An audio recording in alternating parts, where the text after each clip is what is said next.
just entertainment purposes only. There's no weather modification, except there is. And here's a whistleblower who's come forward. She worked on these projects, and she's suing the federal government for lying to the American people. Listen. She's a military veteran, right? Yes, I was in the U.S. Air Force for 9 years. Wow. And you came out and blew the whistle on geoengineering, things that you witnessed were going on. Can you give us the real nutshell? Absolutely. Basically, I had heard of what many people know as the term chemtrails.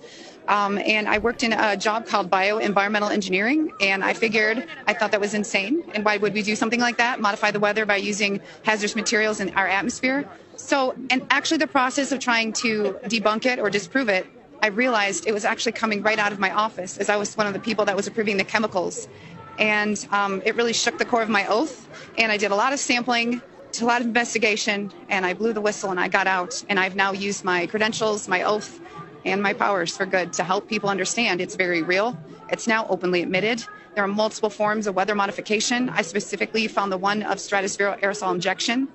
And collectively around the globe, we have to understand that it is now being admitted because they're saying it's combating climate change. Well, the climate change we need to be worried about is man-made climate engineering, also known as geoengineering. Yeah, entertainment purposes only. So don't take her word for it. Take the former head of the CIA talking about it, how it's the most exciting weapon he's ever seen. This is John Brennan.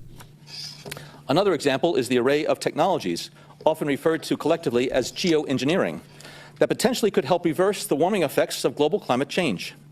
One that has gained my personal attention is stratospheric aerosol injection, or SAI, a method of seeding the stratosphere with particles that can help reflect the sun's heat in much the same way that volcanic eruptions do.